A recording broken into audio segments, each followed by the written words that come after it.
ప్రముఖ గాంధేయవాది శ్రీ పల్లాప్రగడ ప్రకాశరాయుడు గారి ఆత్మకథ నా రాట్న చక్రం 5వ భాగం 10/4/25.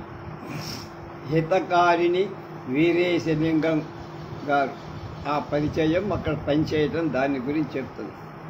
గణితం సబ్జెక్టులో డిఫెక్ట్ వల్ల తణుకులో 19/9 మెట్రిక్యులేషన్ పరీక్షలో తప్పి 19/10 జనవరి నుండి 19/11 ఏప్రిల్ వరకు 14 నెలలు రాజమండ్రి వీరేశలింగం గారి హితకారిణి హై స్కూల్లో ఎస్ఎల్సి చదువులో ప్రవేశించి మెట్రిక్ పద్ధతి పోయి ఎస్ఎల్సి రావటం మూలంగా ఆ సంవత్సరం మరికొన్ని నెలలు పొడిగింపబడి ఎస్ఎల్సిలో పింజాల సత్యనారాయణరావు, తదుపరి పిఎస్ రావు ఐసిఎస్ నేను అత్యంత ప్రియమిత్రుడు.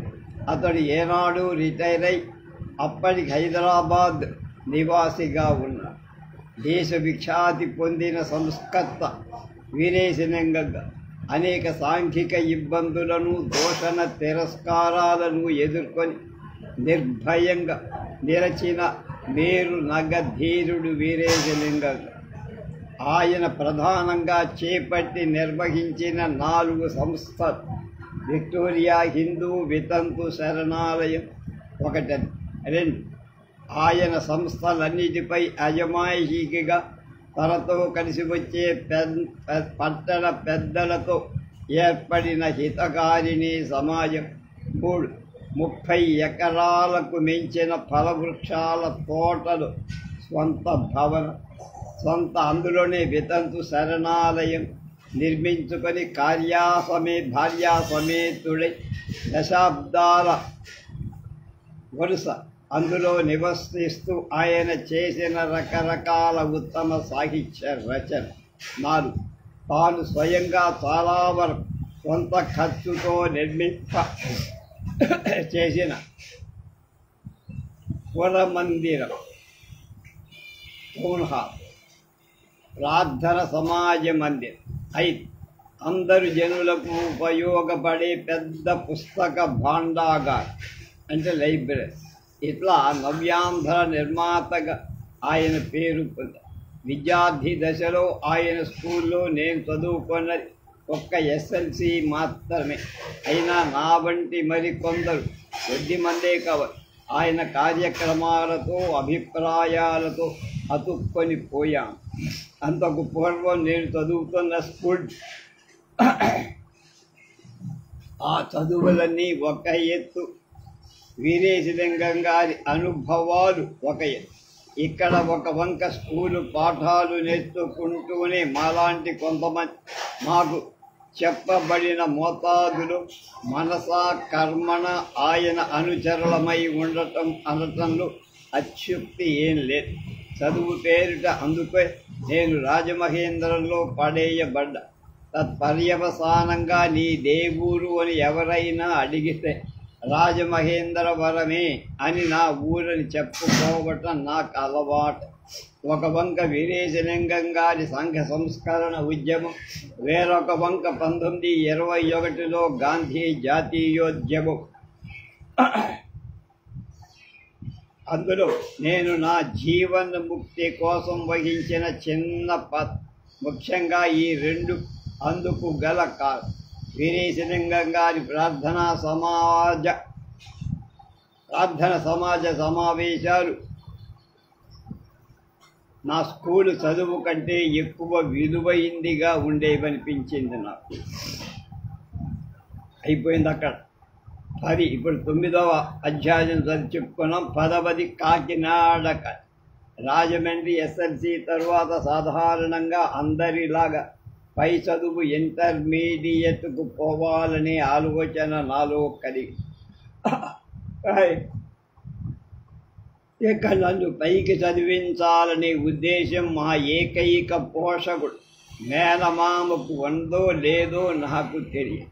ఇంటర్మీడియట్ BA అంటే మాటలా డబ్బు ఖర్చుతో కూడిన పని కనుక ఇంతటితో నా చదువును ఆయన విరమింపజేసే తలంపుతో ఉండటంతో ఆశ్చర్యమేం లేదు. పై చదువు ఆ పైన ఉద్యోగ విషయం అలా ఉంచి వీరేశలింగం వంటి సంఘ సంస్కర్త, కాకినాడ కాలేజీ ప్రిన్సిపల్ రఘుపతి వెంకటరత్నయ్య నాయుడు గారుల వద్ద శుశ్రూష చేస్తే జీవితం కొంత వన్నె తేరగలదని తెలిసి తెలియని కాంక్ష ఒకటి నాలో ప్రవేశించి ఆ వేసవి సెలవుల్లోనే నేను మా కామేశ్వరరావు కలిసి కాకినాడ కాలేజీని చూడటానికి ప్రయాణమై ఒక బంధువు ఇంట్లో భోంచేసి కాలేజీ బిల్డింగులు చూసి తిరిగి రాజమండ్రి వచ్చి అంతకు పూర్వం ఒకనాడు మా హితకారిణి స్కూలు చదువులు లింగం గారిని వెంట తీసుకొని నాయుడు గారు స్కూలుకు వచ్చి తాటాకు పాకలతో ఉన్న మా క్లాసులను బయట నుండి పరిశీలిస్తున్న క్లాసులో నా పక్కన కూర్చున్న విద్యార్థి ఒకడు నాయుడు గారి వంక చూస్తూ ఆయనే కాకినాడ కాలేజీ ప్రిన్సిపాల్ అన్నాడు. నాయుడు గారి ఆ నిండు విగ్రహాన్ని చూసి నాకేదో చెప్పలేని ఆనందం, సంతోషం. తెల్లని సఫేద్ లాంటి మరాయి, తెల్లని లాంగ్ కోటు, వాటిపైన తెల్లని తోక తలపాగా, ఆ మధ్య పాటితో సమానమైన తెల్ల మీసాలు, తెల్లని గిరదార జుట్టు చూసి ఓహో ఈయనేనా నాయుడు గారంటే, కాకినాడ కాలేజీ ఈయందేనా సరే అని ఆనందించాను. తర్వాత కాకినాడలో అడ్మిషన్కు నేను దరఖాస్తు చేయడం, యూ విల్ బి అడ్మిటెడ్ అని ప్రిన్సిపాల్ మాస్టారితో హస్తాలతో ఒక పోస్ట్ కార్డు జవాబు రావటం జరిగింది. నాకు మరేం కావాలి, ఎలాగైనా వెళ్ళి వారి చేతుల్లో పడి చదువుకోవాలని బుధపాఠం రోజు రోజు ఎక్కువైపోయి. కానీ డబ్బు ఒకటి, నా సోల్ గార్డియన్ మేనమామ అనుమతి కావాలి. గ్రామ కారణంగా ఆయన ఆ సమయంలో తణుకు జమాబందీలో ఉన్నాడు. అప్పుడు డబ్బు కావాలి, ఎవరిస్తారు? 17 వయస్సు వచ్చి డబ్బు కోసం మేనమామను ఇబ్బంది పెట్టకూడదని ప్రపంచ జ్ఞానం కూడా నాకప్పుడు లేకపోయి. అప్పుడు ఆ మాట తలుచుకుంటే ఇప్పుడు ఆశ్చర్యము. తర్వాత విన్నాను ఒక సంగతి. ఎస్ఎల్సీలో నా చదువు పూర్తి చేయించి తాలూకా కచేరీలోనూ మరో దాంట్లో గుమాస్తాగా ప్రవేశపెట్టాలని మా మానమామ అనుకున్నాడట. అప్పుడు తాలూకా గుమాస్తా నెల జీతం 15 రూపాయలు. మామకు ఉన్న ఈ తలంపు నాకు తెలియదు. కానీ కాకినాడ వెళ్ళి నాయుడు గారి వద్ద చదువుకోవాలని నా ఆరాటం. Kakinada college has no knowledge boys are monkeys and teachers are donkeys అనే ఒక కట్టుపద్యం ఎవడు కూర్చాడు. కానీ ఆ రోజుల్లో కొందరు విద్యార్థుల నోట బాగా వినపడుతూ ఉంది. పద్యం వినటానికి సరదాగానే ఉండేది, కానీ అది ఎందుకు పుట్టిందో నాకు తెలియదు. అందరూ బాయ్స్ మంకీస్ ఎలా అవుతారు? పద్యం కూర్చిన వాడే మంకీ అయి ఉండాలి. పోతే ఏది ఏమైనా నేను నాయుడు గారి శిష్యుడిని కావాలి. నా భవిష్యత్తు నాయుడు గారి గురుత్వంతోనే ముడిపడి ఉంది. ఇంట్లో మా అమ్మను పట్టు, ఏం చేయమంటావురా నాయన, నాకేం పారుపోవటం లేదు. మామయ్య ఊళ్ళో లేడు, నేనేం చేసేదిరా? అతను వచ్చి ఏమనుకుంటాడు ఏమో. మనను పెంచి పోషించిన వాడు స్వతంత్రించి ఏమేం చెప్పగలను? ఇది కాక హఠాత్తుగా నాకు డబ్బెక్కడ పుడుతుంది అంటూ నన్ను ఊరడించటానికి ప్రయత్నం చేసింది మా అమ్మ. నాకు పరేం తెలియదమ్మా, నేను కాకినాడ పోవాలనేది ఒక్కటే నాకు కోట.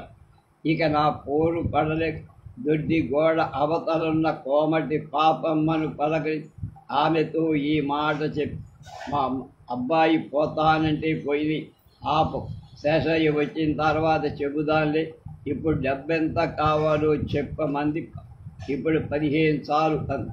రాజాగారి కాలేజీ డబ్బు లేని వాళ్ళ నుండి జీతాలు తీసుకోరట. ఆ విధంగా నాకు రావచ్చు స్కాలర్షిప్ అని మా అమ్మకు ఓదార్పు మాట చెప్పి 2-3 గుడ్డలు మూట కట్టుకొని పెట్టేలేదు, సంచి లేదు. ఒక్కడనే కాకినాడకు బయలుదేరి వెళ్ళాను. ఒక మాట మర్చా అంతకు. కొన్నాళ్లకు పూర్వం నేను కాకినాడ కాలేజీ ఆవరణ చూసి తిరిగి రాత్రి రైలెక్కి రావటంలో చీకటి రాత్రి కాబోలు రైలు కిటికీ వద్ద కూర్చొని బయటికి చూస్తాను. ఎన్నెన్నో మెనుగురులు గాలిలో ఎగురుతూ నెత్తర పర్వం చేసిన దృశ్యం ఈనాటికి నాకు జ్ఞాపకం. రాజమండ్రి స్టేషన్లో రైలు దిగే వరకు నాకు అదే పని.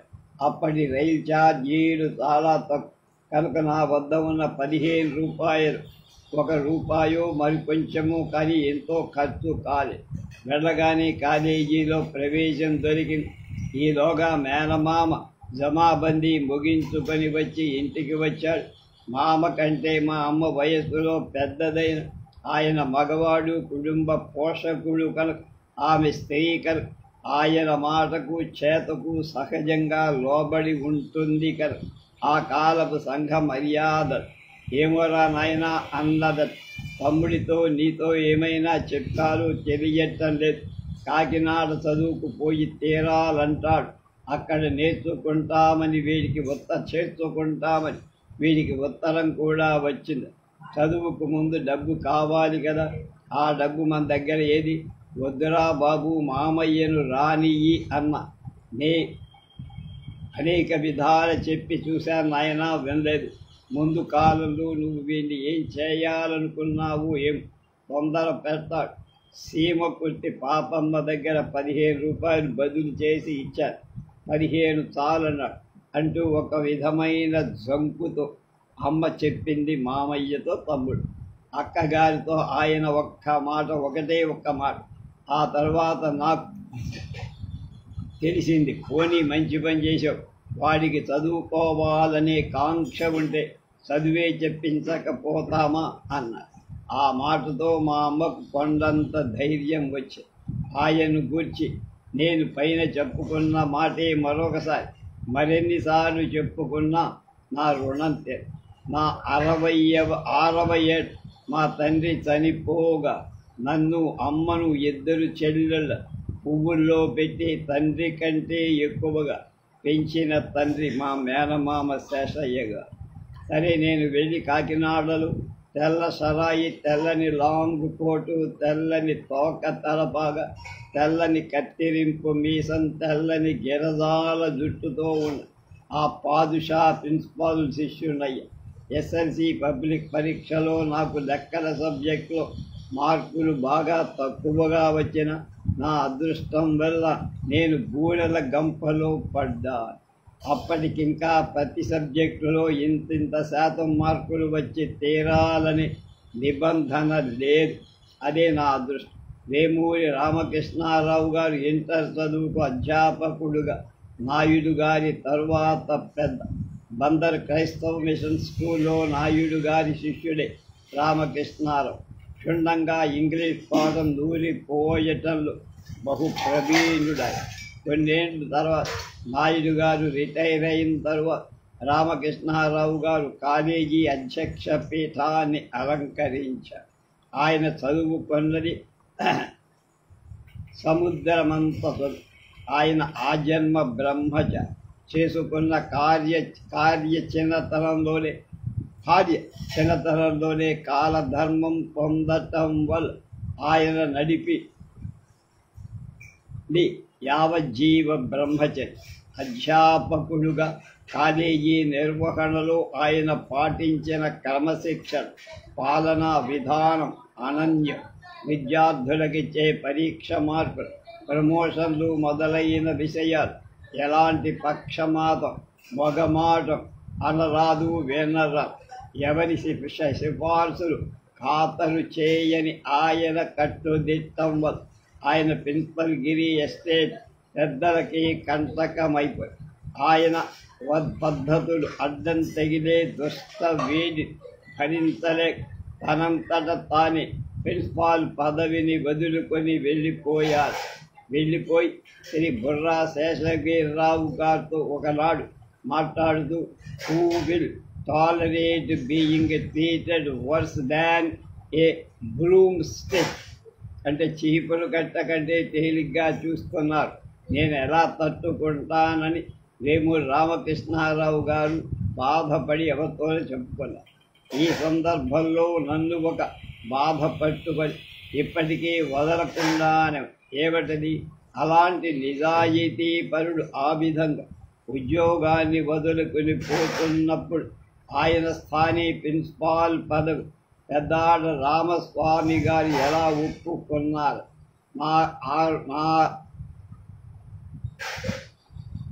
నాలో తాకే ఒక అభ్యంతరం.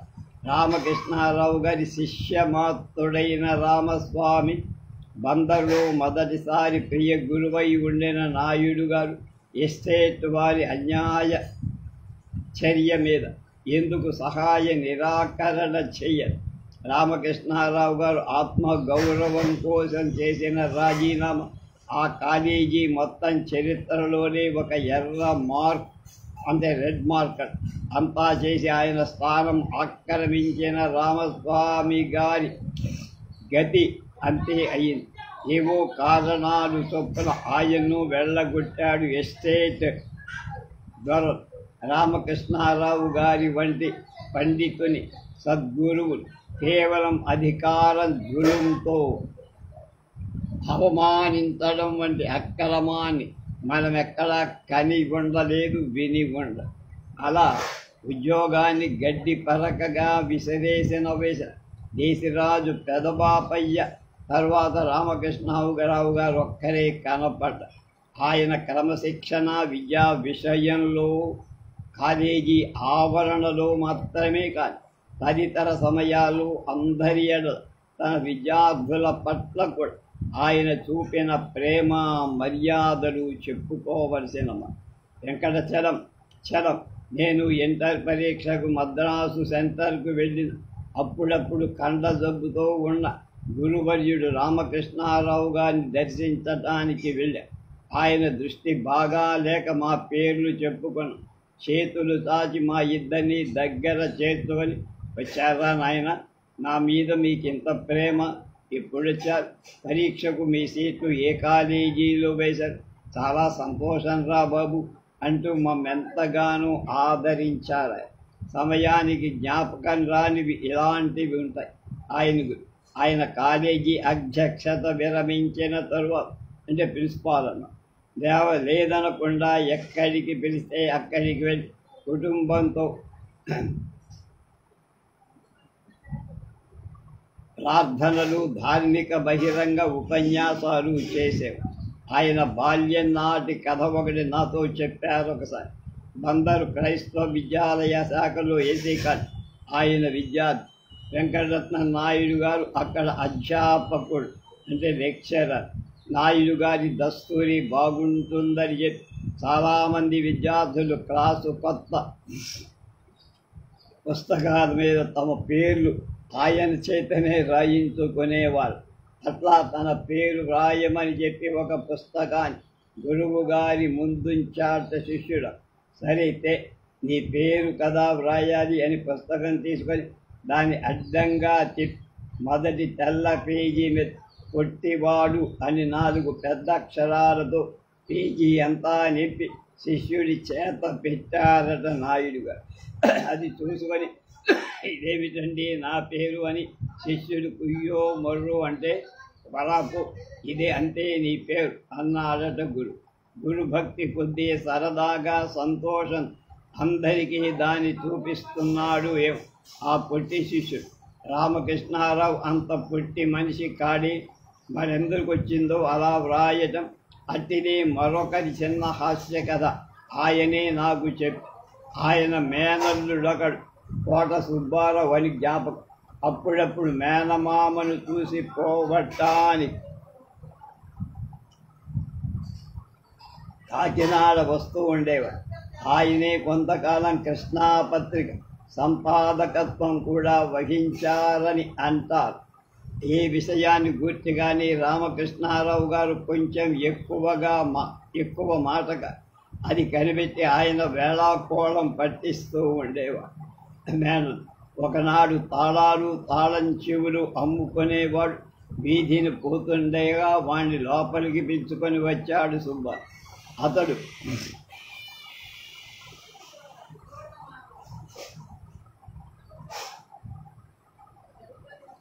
మనకెందురా అంటూనే ఉన్నాడు రామకృష్ణ. చూడబ్బాయి, మాకు పెట్టెలేం లేవు, కానీ నోటికి వేసే తాళాలేమైనా ఉన్నాయేమో చూడు నీ దగ్గర అన్నాడు మేనల్లు. ఈ మాటతో మామ అల్లుడిద్దరూ పకారున ఒకటేనవ్వు. అదేమిటో బోధపడ తాళాల వాడు కూడా నవ్వుకుంటూ వెళ్ళిపోయాడట. రామకృష్ణారావు గారి షష్ఠి పూర్తి మాట నాకు జ్ఞాపకం చేస్తూ నన్నొకసారి కాకినాడకు రమ్మంటూ ఉత్తరం రాశారు నాయుడు గారు. I would like to consult you alone on the matter అని కూడా వెళ్ళే ఉంటాను, కానీ ఆయన అలోన్ ఉద్దేశం నాకంతగా బోధపడలే. ఎందుకు చెబుతున్నానంటే రామకృష్ణారావు గారి షష్ఠి పూర్తి నాయుడు గారు స్వయంగా జరుపుకోవటంలో పూర్వ శిష్యుడి పట్ల ఆయనకున్నంత వరకు మాతృవాత్సల్యం, శిష్యుడు గురువాయి అన్నట్లుగా తరువాత గురువంతవాడైన శిష్యుడికి పరమ పూజ్యభావం రెండూ ద్యోతకమవుతాయి. నాయుడు గారు తలచిన షష్ఠి పూర్తి ఉత్సవం ఏమైందో నాకు తెలియదు. అదే సందర్భంలో బందర్లో ఒకటి జరిగి సాధనాశ్రమ సమ్మేళనం పేరు ఆంధ్ర బ్రహ్మ సాధనాశ్రమ సభ్యులందరికీ అక్కడికి తీసుకుపోయారు మా గరిమెళ్ళ సత్య వీరభద్రరావు గారు. ఆ సమ్మేళన సమావేశ ఏర్పాటు సూత్రధారి వీరభద్రరావు గారిని గురించి ప్రత్యేకంగా చెప్పుకోవాల్సింది కొంత. మా సమ్మేళనాలు వరుసగా ఏ నెల ఏ ఊళ్ళో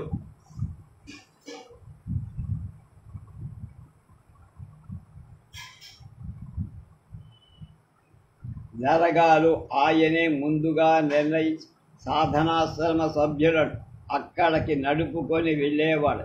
అలా బరంపురం మొదలు నెడదవోలు మాధవవరం గ్రామాల వరకు ఒక్కొక్క నెల ఒక్కొక్క చోట ఇందరికీ బస భోజనాధిక మొదలైన 60 ఊళ్ళ వాళ్ళకి ఉత్తరాలు రాసి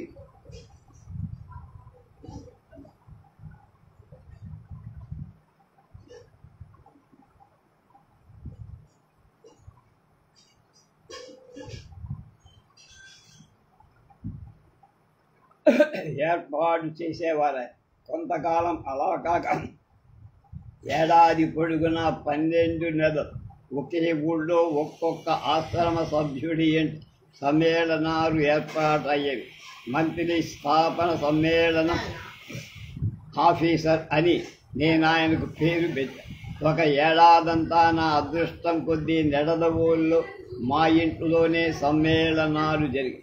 ఒక సంవత్సరమంతా కామరాజు హనుమంతరావు దంపతుల సాధ్వీమ తల్లి సుందరమ్మ గారు, హనుమంతరావు గారి ధర్మజాన్ ఖర్చుల మీద భోజనాలు, వీరేశలింగం గారి తోట్ల చెట్ల నీడన జరిగి నా మీద వీరభద్రరావుకు గాఢమైన సోదర భావం.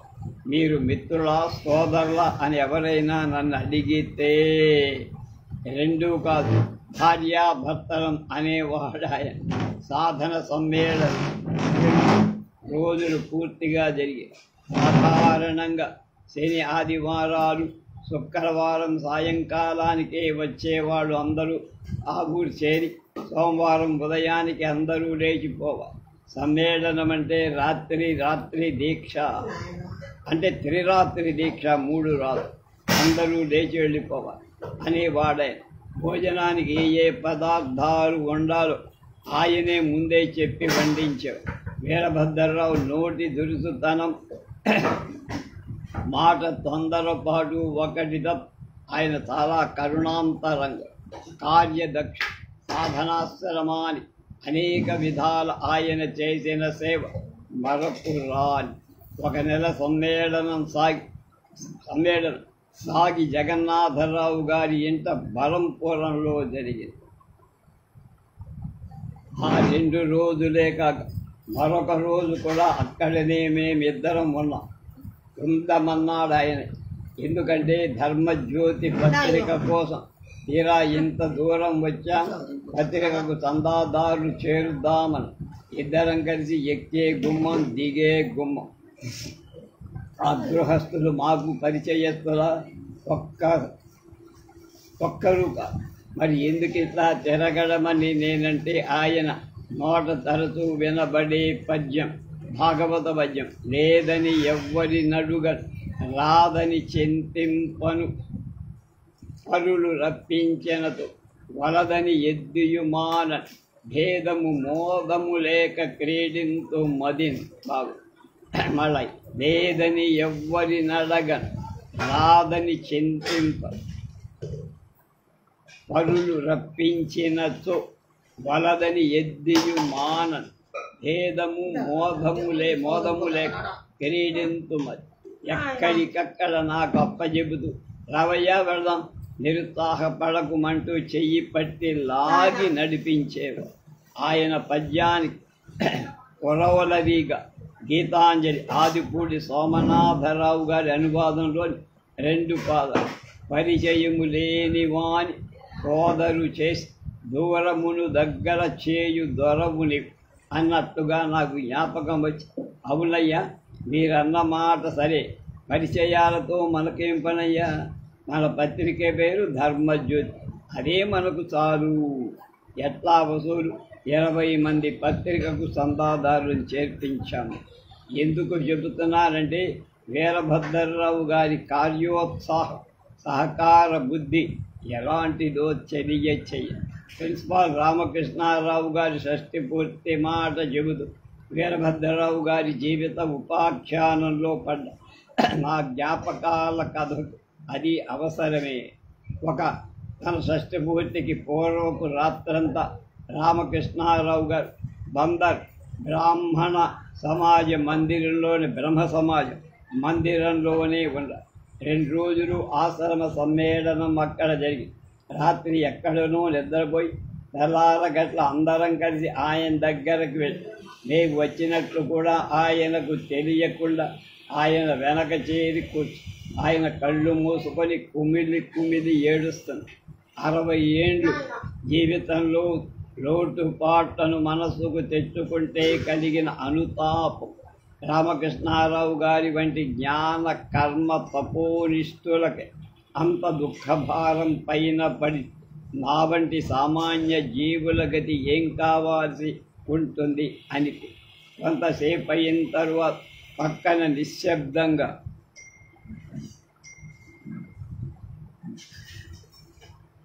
కూర్చున్న మమ్మల్నందరినీ చూసి పరమశుడై ఒక్కొక్కరినే పలకరించాడాయ. అంతా కాక వేరొక పరమసత్వంలో ఉండిన ఆ దైవ ప్రార్థనాశీలుడు మమ్మల్ని చూసిన కలిగిన ఆనందం ఎంతో ఎక్కువ. ఆ సాయంకాలం ఆయన వద్దన్నా వినకుండా బ్రహ్మ సమాజ మందిర ఆవరణలోనే షష్ఠి పూర్తి బహిరంగ సభ ఏర్పాటు చేశారు.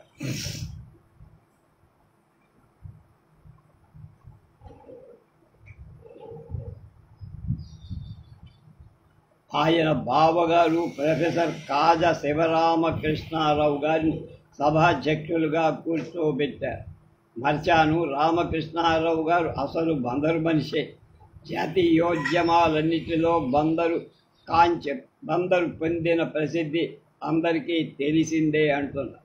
రామకృష్ణారావు గారి సర్వాంగీణ ప్రతిభను గురించి వాళ్ళు వీళ్ళు కూడా సభలో ముచ్చడి ఆయన ఆత్మగౌరవ నిష్టయే ఆయన చేత తడుముకోకుండా కాకినాడ కాలేజీ ప్రిన్సిపల్ గిరి నిమిషంలో రాజీనామా పెట్టించి ఉంటుందని మధ్యలో మరొక మాట కోపెల్లె హనుమంతరావు, ముట్నూరి కృష్ణారావు, ఒకరాజు పట్టాభి సీతారామయ్య, చెరుకువాడ నరసింహం మొదలుగా గల జట్టుగా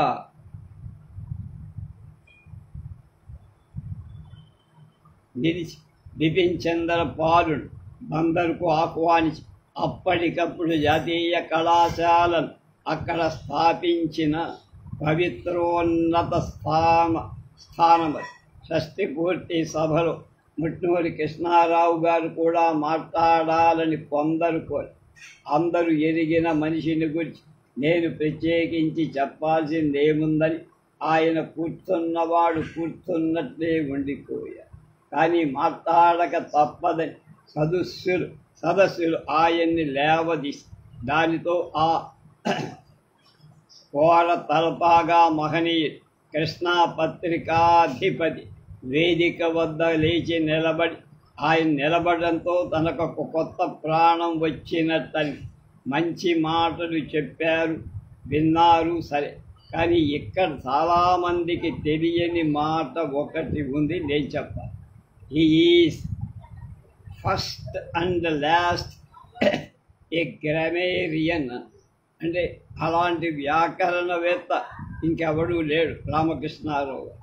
ఆయన వ్యాకరణ సిద్ధార్థి అని మీకు తెలియదేమో అన్నారు. అధ్యాపకుడుగా ఆయన వ్యాకరణ శాస్త్రంలాగా రూఢిగా భాషాబోధ చేస్తాడన్నట్టు అర్థం చేసుకొని కొందరు నవ్వకండి. అంత నీతి నిజాయితీ పరుణ్ణి కర్తవ్య నిష్ఠుణ్ణి నేనెక్కడా చూడను. ఆ జీవితమంతా ఒక గడియారంలాగా వ్యాకరణ సూత్రమంతా కరెక్టుగా నడిచింది, అది అర్థం. ఆయన నెల జీవితంలో లెక్క ప్రకారం తనకు అవసరమైందే ఉంచుకొని మిగతాదంతా తానెరిగిన బీద విద్యార్థులకు అలాంటి ఇతరులకు జీతం రాగానే పొట్లాలు కట్టి ఉంచేసేవాడు. కొనుగోళ్లకు వెళ్ళి కొన్ని మనీ ఆర్డర్లు కూడా వెళ్ళేవనుకోండి. అటు సూర్యుడు ఇటు పొడిచిన దేనికది జరిగిపోవాల్సిందే నియమానుసారం. ఆయన అధ్యక్షత కింద కాలేజీ చదువులు తదితర కాలేజీ వ్యవహారాలు ఆయన పాటించిన డిసిప్లిన్ మరెక్కడా మనం కనం వినం అన్నారు కృష్ణా పత్రిక వారు, అంటే మొట్టమొదటి కృష్ణారావు. అంతేకాక క్రమబద్ధంగా విరాళాలిస్తూ ఆర్థికంగా దిక్కులేని వెనక మనిషి ఆసరాలేని బ్రహ్మ సమాజికుల అసహాయార్థం బ్రహ్మ బంధునిధి కొన్ని వేలకు పెంచి దానికి ధర్మకర్తల సంఘాన్ని కూడా రామకృష్ణారావు గారు ఏర్పాటు చేసి ఇతర మిత్రులందరూ కలిసి నిధికి ఎంత మొత్తాన్ని ఇస్తారో తానొక్కడు అంతా ఇస్తానని చెప్పాడు ఆయన. వడ్డీతో సహా దాని మొత్తం ఇప్పుడు 12,000 నిలవ ఉందని ధర్మకర్తల సంఘాధ్యక్షుడు ఇటీవల నాకు చెప్పారని మనకి ప్రకాశరాయుడు గారు అంటున్నారు. అలాంటి త్యాగనిష్ట రామకృష్ణారావు. దివే తప్ప ఇత పరం వెలుగ రవి ఈశ్వర అనే భాగవత పద్య మాట మార్చి వేరొక విధంగా ఆయన ఆలాపించేవారు అని కొందరు విద్యార్థులు. రావే రామకృష్ణ సంరక్షించు శిక్షాత్మక అనేవాడు. రావే రామకృష్ణ సంరక్షించు శిక్షాత్మక. విద్యార్థులకు ఆయన ఇచ్చే మార్కులు లెక్క ప్రకారం తూచినట్లు ఉండి అరచి చచ్చిన పడాల్సిన దానికంటే ఒక అరమార్కు కూడా పైన పడేది శిక్షాత్మకుడన్న దాని ఆయన క్రమశిక్షణ నియతియే కాదు. ఈ వేడి ఎస్టేటు పెద్ద వ్యక్తులు కూడా తగలడం చేతనే ఆయన ఉద్యోగాన్ని విసర్జించుకోవాల్సి వచ్చిందని చెప్పుకుంటున్నారు. రామకృష్ణారావు గారి సోదరుడి కొడుకో మేనల్లుడు ఆయన ఇంట్లో ఉండి చదివేవారు. ప్రశ్నాపత్రాలు దొంగిలించి బయల్పడిన నేరం కొద్దీ ఆ కుర్రవాణ్ణి రామకృష్ణారావు కాలేజీ నుండి డిస్మిస్ చేసేశారు.